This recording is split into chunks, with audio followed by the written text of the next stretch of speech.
আসসালামু আলাইকুম। সবাই কেমন আছেন? আশা করি সবাই অনেক অনেক ভালো আছেন। অনেক দিন যাবত আমি কোনো ভিডিও আপলোড দিই না।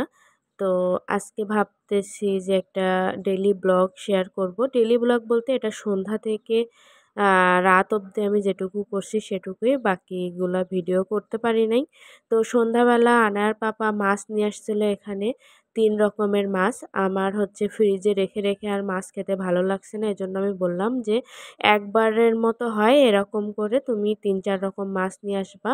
তো এখানে নিয়ে আসছিল ওই যে পুকুর বা ঘেরের মধ্যে যে মাছগুলো চোখ বের করে সুন্দর করে ঘুরে বেড়ায়, ওই মাছটা এটাও আমার খুব পছন্দ। আর এখানে নিয়ে আসছিল হচ্ছে সামুদ্রিক বাইলা মাছ আর নিয়ে আসছিল পাবদা মাছ। তো আমি মাছগুলো সুন্দর করে সব কেটে নিচ্ছিলাম।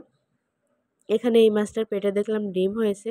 আর এই মাছের ডিমগুলো কিন্তু খেতে খুবই ভালো লাগে। আপনাদের কার কার ভালো লাগে অবশ্যই কমেন্ট করে জানাবেন। আর আমি এতদিন ধরে কোনো ভিডিও আপলোড দিই নাই, করাও হয় নাই, একটু ঝামেলা ছিল। তো ভাবলাম যে এবার থেকে আর কোনো রিলস তো আপলোড করবই।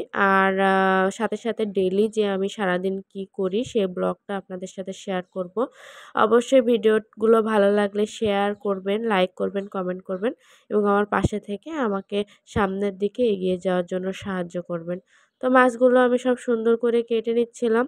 আর মাছ কাটতে আমার খুবই ভালো লাগে। অনেকে আছে বিয়ের পর বলে আমি এটা পারি না, সেটা পারি না, এটা পারি না।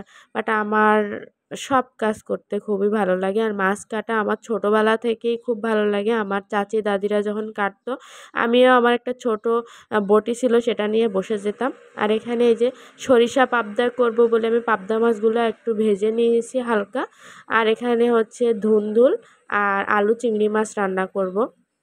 তো এখানে পাবদা মাছ রান্না করার জন্য আমি মশলাগুলো কষিয়ে নিচ্ছিলাম। আর তার মাঝখানে দেখলাম আনার পাপা সুন্দর ছোট জালি ঢেঁড়স নিয়ে এসছে। ঢাকার দিকে তো ভেন্ডি বলে। তো আমি একটু ভেন্ডি ভর্তা করে নিলাম। এবছর ১ম ভেন্ডি মানে ভর্তা করছি। খুবই মজা হয়েছিল। আর ভর্তার যেকোনো জিনিস আমার খুবই ভালো লাগে। আর এই যে আমার রান্নাবান্না সব শেষ। এখানে ধুন্দুল, আলু চিংড়ি মাছ আর এটা হচ্ছে সরিষা পাবদা। সরিষা পাবদা আপনারা যারা করেননি একবার হলেও করে দেখবেন, খুবই মজা হয়। আমার কাছে তো খুবই ভালো লাগে। আর ওর পাপা হচ্ছে এই যে নোনা শরীফা ফল, ঢাকার দিকে শরীফা ফল বলে, এটা নিয়ে আসছিল। এ ফলটা খেতে আতার মতো অতটা টেস্ট না, একটু মিষ্টি কম, তারপরে এভারেজ সুন্দর। এই ফলটা খুবই পুষ্টিগুণ সমৃদ্ধ, আপনারা সবাই খাবেন। এই তো। আর এই যে সবার জন্য ভাত-টাত খুলে দিয়েছি। সবাই এখন খাবে।